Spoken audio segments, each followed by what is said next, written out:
This is the problem. When a new zero-day came out, we used to have some time. Although it would take organizations a little bit to patch the holes, it would also take criminals a little bit to understand how the zero-day worked and how they could use it to exploit a target.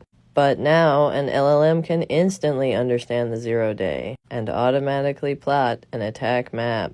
Also, using passive scanning and some sort of understanding of a bunch of targets like backends, you can deploy zero days really rapidly. Many advanced persistent threats have a lot of data based off of other leaks from organizations. They maintain lists of high opportunity, low risk targets. Now they can hit more targets. That's the real problem that we're dealing with here. They could probably hit 100 times more targets than they used to be able to. While penetration testers are not allowed to use automated software to do like automated bug bounties, criminals don't care what they're allowed to do, so they use automated software to do this. A penetration test is an audit that a security researcher performs against an organization with whom they have a relationship. When hackers use penetration testing tools to hack targets, they don't have a relationship or anything like that. They also don't have the morals and ethics that y'all have. They're not ethical hackers. So they're going to use all the tools and techniques they have at their disposal to save them the most amount of time.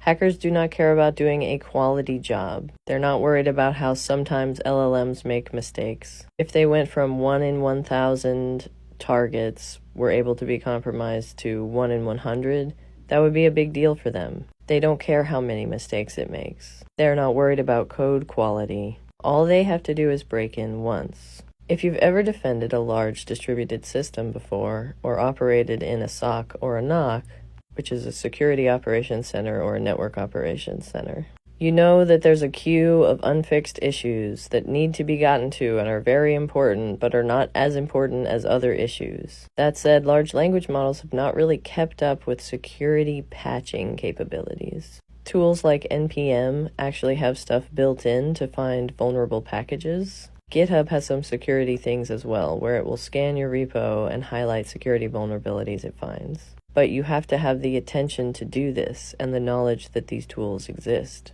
And it's a far cry from a large language model speculatively executing terminal commands. A person can't apply fixes as fast as robots can find vulnerabilities. And it's much harder to cover the entire surface area with defense than it is to find one hole.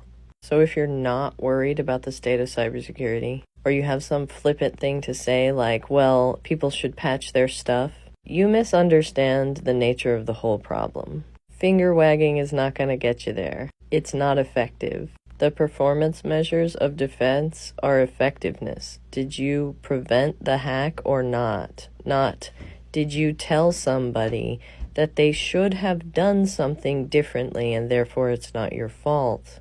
Effective cybersecurity professionals know that the word should is not your friend. The word should will not prevent you from being hacked.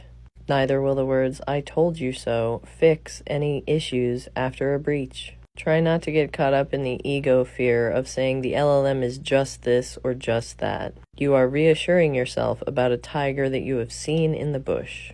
This is not an effective way to survive.